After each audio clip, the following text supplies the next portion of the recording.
Welcome to Alam English world. My dear friends, पिछले video में हमने दिस, दैट, दीज और दोस्त का इस्तेमाल बताया है। आपने, मुझे उम्मीद है कि देख ली होगी। अगर आपने नहीं देखा है तो बराए मेहरबानी आप इस डिस्क्रिप्शन बॉक्स में जो लिंक मैंने डाला है वो आप वहां जाइए और आप वो वीडियो को बखूबी देखिए। और मुझे इस बात की खुशी है कि उस वीडियो को आपने बहुत अच्छी तरह से देखा है और दिल से देखा है। आपने ये जाहिर कर दिया है कि हाँ, वाकई जो है आप इंग्लिश सीखना चाहते हैं। मुझे बहुत खुशी है।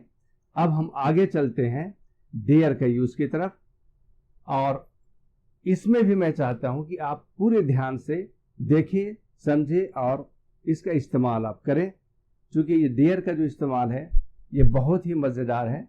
मैं आपको आगे ले चलता हूं। अब मैं आपको बताता हूं कि देयर का यूज कैसे किया जाता है। आपने जिस तरह से दिस, दैट और दिस, दोस्त का इस्तेमाल किया, ये उस बेस पे किया कि आप उसे देख रहे थे। You are just directly watching that one. जब आप उसको अब देख रहे थे तो आपने दिस, दैट और दिस, दोस्त का इस्तेमाल कर लिया। वो बिल्कुल साफ था। लेकिन कुछ ऐसी भी चीजें होती हैं जो बराह रास्त नजर नहीं आती, वो दिखती नहीं है।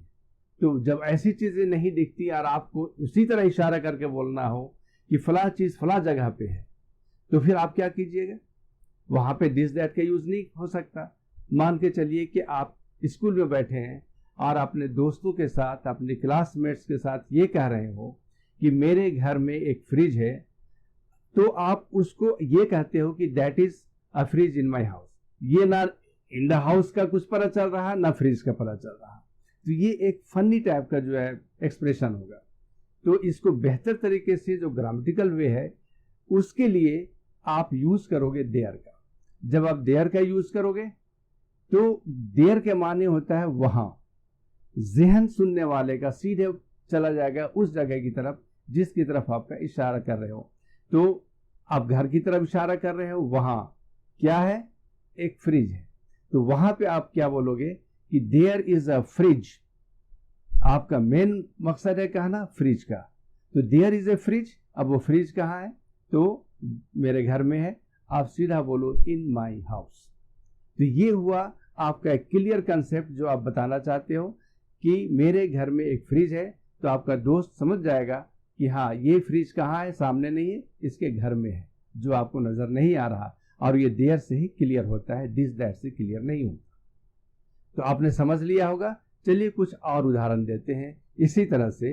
अगर आपको कहना है कि मेरे बैग में, जबकि बैग आपके बिल्कुल सामने है और आप ये कह रहे हो कि मेरे बैग में एक पेंसिल है, तो आप कैसे कहोगे? पेंसिल नजर नहीं आ रहा। बात कह रहे हो पेंसिल की, पेंसिल नजर नहीं आ रहा। आपका बॉक्स नजर आ रहा लेकिन पेंसिल नजर नहीं आ रहा है। वो कहाँ है? बॉक्स के अंदर छुपा हुआ है। तो वहां पे उस पेंसिल की तरफ इशारा करने के लिए ही आप यहाँ पे देयर का यूज करो। बॉक्स की तरफ यूज करना है तो दिस, दैट से काम चल जाएगा, लेकिन पेंसिल के लिए आपको देयर का यूज करना होगा और फिर बताना होगा कि वो पेंसिल है कहाँ। तो फिर उसको क्लियर करना होगा कि मेरे बॉक्स में। तो सेंटेंस आप इस तरह बनाओगे कि there is a pencil in my box. ये आपका सेंटेंस बनेगा। इसी तरीके से आपको कहना है तालाब में मछलियां हैं, तो आप क्या कहोगे? There are. अब यहां पे मछलियां मैंने कहा एक से ज्यादा है, इसलिए वहां पे आर का यूज होगा। अगर एक मछली की बात होती तो वहां पे हम कहते हैं कि देयर इज ए फिश। लेकिन मछलियां हैं यानी देयर आर फिशेस, ये प्लुरल में चला गया। तो there are fishes in the pond, in the tank, in the river, in the water, जो आपको मंजूर हो बोलिए। तो ये आपका जो है देयर की यूज इस तरह करना है। आपको ये भी कहना है जैसे कि ऑफिस में एक टीचर है या ऑफिस में पेरेंट्स हैं। ऑफिस में पेरेंट्स हैं, मान लीजिए आपको ये बोलना, क्लास में है आप, तो भाई ऑफिस में कौन है? तो ऑफिस में पेरेंट्स हैं। और आप ऑफिस से बाहर कहीं बात कर रहे होगे, आपको कहना है कि ऑफिस में पेरेंट्स है, तो आप सीधा बोलोगे there are parents in the office. इसी तरह से क्लासरूम में स्टूडेंट्स हैं, there are students in the classroom. मैदान में खिलाड़ी हैं, there are players in the ground. आसमान में तारे हैं, there are stars in the sky. छत पर एक लड़का है, अब यहां पे देखो छत पर एक लड़का है, आपको बोलना है there is a boy on the roof. तो ये आप एक चीज इसमें गौर करोगे कि हर सेंटेंस में कुछ या एक का यूज हुआ है। इससे क्या पता चलता है कि आप इशारा कर रहे हो किसी एक इंडेफिनिट चीज की तरफ। तो यहां पे इसीलिए अनिश्चित, सिर्फ ये बताना है कि एक लड़का, अब कौन लड़का है ये आपको नहीं पता, सिर्फ आपको कहना है कि छत पर एक लड़का है। तो यहां पे आप there is a boy on the roof बताओगे।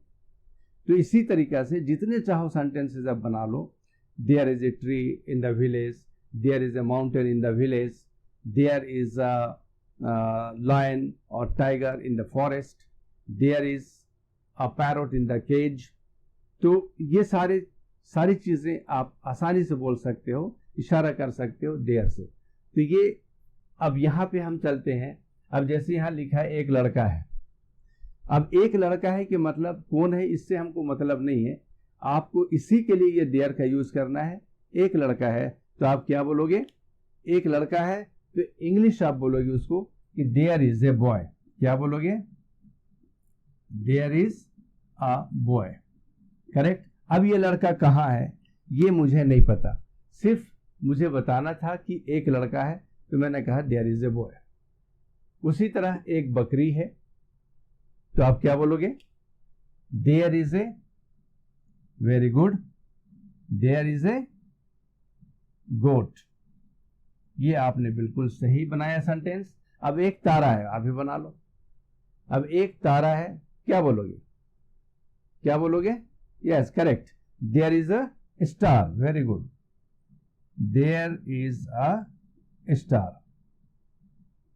इसी तरह से एक पेड़ है, भाई कोई और भी बोल लो, एक ही लड़का बोले क्या बात है, और भी दूसरा बोल लो।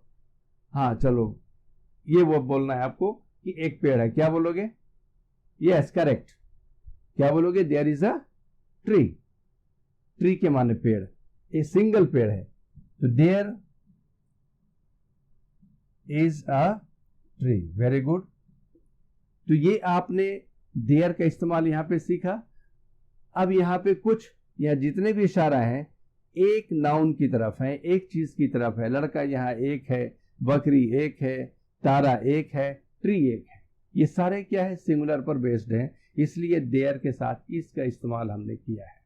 अब यहाँ पे मान लो ये सारी चीजें एक से ज्यादा हो जाएं, प्लूरल में आ जाएं। आपने प्लूरल पढ़ा है, सिंगुलर भी पढ़ा है, आप खूब जानते हैं सिंगुलर प्लूरल क्या है। एक से ज्यादा जो हो जाए वो प्लूरल हो जाते हैं। हमने यहाँ पे एक एक नाउन की तरफ इशारा किया है देयर से, इसलिए देयर के साथ इसका इस्तेमाल हुआ। अब हम आगे चलते हैं प्लूरल की तरफ, जैसे है कुछ लड़के हैं। अब यहाँ पे आप देखो कुछ लड़के हैं, तो कुछ के माने, कुछ के इंग्लिश आप क्या लीजिएगा, सम। क्या लीजिएगा, सम। सम के माने होता है कुछ। वेरी सिंपल सा वर्ड है, आपके जहन में कुछ लड़के हैं। यहाँ पे आप देख रहे हैं कुछ लड़के हैं, में एक लड़का नहीं है, एक से ज्यादा लड़के हैं, इसलिए कहा गया कुछ लड़के हैं। तो यहाँ पे मैं क्या कहूंगा, कुछ लड़के हैं कि इंग्लिश हो जाएगी देयर आर सम। जो मैंने आपको बताया था भी वर्ड यूज करना सम, तो वो सम का यूज हम लड़के से पहले ही करेंगे। जैसे हिंदी में लड़के से पहले कुछ है, उसी तरह इंग्लिश में भी लड़के से पहले सम का यूज किया जाएगा, there are some boys. Understood. इसी तरह से आगे का है कुछ बकरियां हैं, कुछ बकरियां हैं, तो कुछ बकरियां हैं, यहां भी सेम वैसे ही आप सेंटेंस बनाओगे। कुछ बकरियां हैं, there are some goats, very good, you have well understood and you have given a good response. अब आप आगे बताओ, बहुत से तारे हैं। अब बहुत से तारे हैं की तरफ आपको बोलना है, फौरन आप बताओ क्या होगा, क्या, यस, गुड, बहुत से तारे हैं तो आप बोलोगे देयर आर। अब यहाँ पे कुछ था तो हमने सम का यूज किया, लेकिन यहाँ बहुत से हैं तो इसके लिए क्या यूज करेंगे, मेनी। वेरी गुड, किसने कहा था, हाँ, यस, मेनी। तो there are many stars, very well. इसी तरीके से पहले से ही आपने अगर वर्ड्स याद कर रखे हैं तो उसका यूज करने में आसानी होती है, मुझे भी बताने में आसानी होती है। अब चलो आप में से कोई एक बताओ, बहुत से पेड़ हैं उसमें एक लड़का खड़ा होकर के बताओ, क्या बताओगे, क्या कहा, मेनी या सम, मेनी, करेक्ट। तो यहां पे बहुत से हैं तो आप बोलोगे मेनी, तो क्या हो जाएगा, yes, there are many trees, very good. आपने मेनी का भी यूज समझ गए और सम का भी यूज समझ गए, और ये है आपका प्लूरल, प्लूरल भी समझ गए। तो सिंगुलर और प्लूरल दोनों का ही हमने एक साथ आपको एक्सप्लेन किया। यहाँ पे मैं समझता हूँ किसी को कोई दिक्कत नहीं हुई होगी, am I right? तो अब इस सेंटेंस को, अधूरी सेंटेंस को अब आगे हम पूरा करते हैं, यस। तो अब इस अधूरे सेंटेंस को पूरा करने के लिए क्या करते हैं, प्रीपोजिशन का यूज करेंगे। प्रीपोजिशन के बिना ये आपके अधूरे सेंटेंस पूरे नहीं हो सकते। तो अब ये देखिए, जैसे आपको बोलना है कि कमरे में एक लड़का है, कमरे में एक लड़का है, जैसे आप बोलते हैं कमरे में, ये वर्ड इसमें जुड़ा, तो अब कमरे में के लिए क्या वर्ड आएगा, आप बताइए, में की इंग्लिश क्या होती है, तो में को पहले रखना है कमरे से पहले, तो हो जाएगा इन द रूम। ये इसका दूसरा पार्ट है जिसको हमें इसके साथ जोड़ना है। तो क्या बोलेंगे, पूरा कंप्लीट होगा कि कमरे में एक लड़का है, तो सेंटेंस आपका बन जाएगा कि there is a boy, there is a boy, एक लड़का है, कहाँ है, कमरे में, तो यहां पे आ जाएगा इन द रूम। तो इस तरीके से हम लड़के को कमरे से कनेक्ट कर देते हैं थ्रू प्रीपोजिशन। ये है असल में प्रीपोजिशन का काम, कि दो नाउन को, कमरा भी नाउन है, बॉय भी नाउन है, इन दोनों को कनेक्ट करने के लिए ही प्रीपोजिशन का यूज किया जाता है। ये आप अच्छी तरह से समझ लें। तो there is a boy in the room. इसी तरीके से एक बकरी है, अब ये बकरी को हम रखते हैं पेड़ के नीचे, और ये कहते हैं कि पेड़ के नीचे एक बकरी है। अब आपके जहन में है कि बकरी पेड़ के नीचे आ गई, और आपको पूरा सेंटेंस बोलना है कि पेड़ के नीचे एक बकरी है। अब बताइए कैसे बोलिएगा, कोशिश कीजिए। देयर, यहां पे पहले पेड़ को नहीं लाना है, यहां पे आपको बकरी को लाना है, क्योंकि बात बकरी की हो रही, तो आप कहिएगा देयर इज ए गोट। गोट का कनेक्शन पेड़ के नीचे, यानी पेड़ से उसका कनेक्शन है, लेकिन जो प्रीपोजिशन वहां पे आ रहा है जोड़ने के लिए, वो कौन है, के नीचे, उसकी इंग्लिश क्या होती है, अंडर। Very good. तो क्या बना, there is a goat under the tree. Very good, आपने तो सीख लिया बहुत अच्छी तरीके से। तो सेंटेंस बन जाएगा there is a goat under the tree. यही चीज मैं आपसे जानना चाहता था, आपने बना लिया, आपने सीख लिया। अब आगे का सेंटेंस आप बनाइए।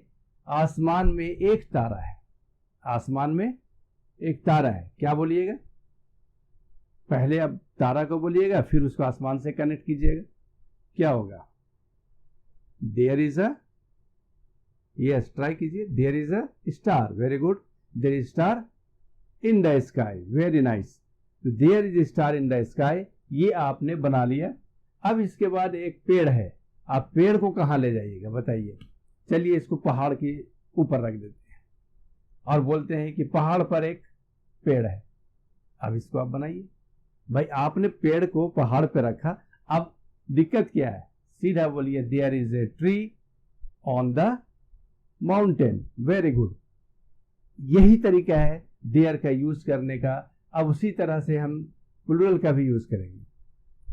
लड़के, यहां पे कुछ लड़के हैं, कहां है, ग्राउंड में, लड़कों को ले जाइए ग्राउंड में, बोलिए कि ग्राउंड में कुछ लड़के हैं।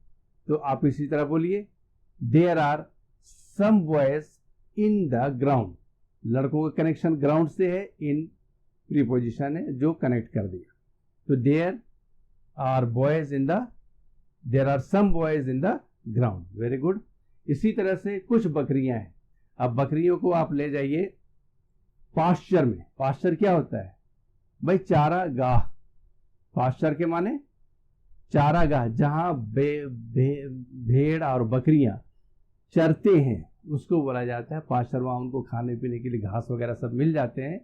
तो अक्सर होता यही है कि उनको मैदान में छोड़ दिया जाता है, वो घास चरते रहते हैं, उसको कहा जाता है पास्चर। तो आप इन बकरियों को पास्चर में ले जाइए और बोलिए कि पास्चर में यानी कि चारागाह में कुछ बकरियां हैं। तो आप क्या बोलिएगा? There are some goats in the pasture. Very good. आपने तो बहुत आसानी से देयर का इस्तेमाल सीख लिया, मुझे खुशी हो रही। बाकी दो यहाँ बहुत से के साथ है, बहुत से तारे हैं। फिर वापस चलते हैं आसमान की तरफ। क्या होना चाहिए? There are many stars. भाई बहुत सारे हैं। There are many stars in the sky. क्या बात है भाई, आसानी से बना ली। अब पेड़ को कहाँ ले जाओगे भाई? इन पेड़ों को कहाँ उठा के ले जाओगे? इशारा करने के लिए जंगल में ले जाओ। जंगल में बहुत सारे पेड़ होते हैं। अब आप ये कहो कि जंगल में बहुत सारे पेड़ हैं, तो क्या होगा? हाँ, वेरी गुड, बहुत अच्छे भाई। आपने ही पेड़ उठा के जंगल में रखा, तो सेंटेंस तो आप खुद बना लोगे। बहुत अच्छा लगा। There are many trees in the forest. Very good, very good, amazing भाई। यही मैं चाहता हूँ। You are all very intelligent guys and you have well understood. इसके साथ साथ आपको प्रीपोजिशन बताता हूँ। वो प्रीपोजिशन जो मैं आपको यहाँ पे दिखा रहा हूँ, ये आपको अच्छी तरह से लर्न कर लेना है। और इसका यूज भी मैंने यहाँ पे लिख दिया है। ये इन के माने में उसका यूज हो गया there is a cow in the shed. उसी तरह ऑन के माने पर there is a tree on the mountain. ये जितने भी प्रीपोजिशन है इनके साथ साथ मैंने इस्तेमाल किया है। बिहाइंड के पीछे there is a big ground. आप देख रहे हो, there is a big ground behind my house. मेरे घर के पीछे एक बहुत बड़ा मैदान है। इसी तरीके से अराउंड के मतलब के चारों तरफ there are some dead trees. Dead trees के मतलब खजूर के पेड़। तो डेड ट्रीज कहाँ है? Around the pond. पॉन्ड एक छोटा तालाब होता है, तो उस पॉन्ड के चारों तरफ खजूर के पेड़ हैं। इसी तरह बिसाइड के माने के बगल में, अक्सर आप देखोगे टेम्पल के माने मंदिर, तो मंदिर के बगल में एक पीपल का पेड़ होता ही है। तो there is a peepal tree beside the temple. ये इस तरह से आप अपने जहन में इसकी रखोगे तो ये सारा कुछ होगा। और एक चीज माय फ्रेंड्स, ये इसके जो भी है ये सब आपको मैं इसके भी कुछ होम असाइनमेंट्स, मैं होम असाइनमेंट के साथ इस प्रीपोजिशनल वाले सेंटेंसेस को होम असाइनमेंट के साथ जोड़ करके और आपके डिस्क्रिप्शन बॉक्स में डाल दे रहा हूँ। और यहाँ तक कि पिछले जो होम असाइनमेंट थे उसके भी करेक्शंस आपके इस डिस्क्रिप्शन बॉक्स के नीचे डाला हुआ है। लिंक में जा करके उसे आप देख सकते हैं। बाकी आप सब्सक्राइब कर लीजिएगा। मैं आपको फिर बता रहा हूँ, सब्सक्राइब करना नहीं भूलिएगा और शेयर करना नहीं भूलिएगा। कोई दिक्कत हो कमेंट बॉक्स मौजूद है, वहाँ जा करके आप अपना राय दे सकते हैं। Thank you very much.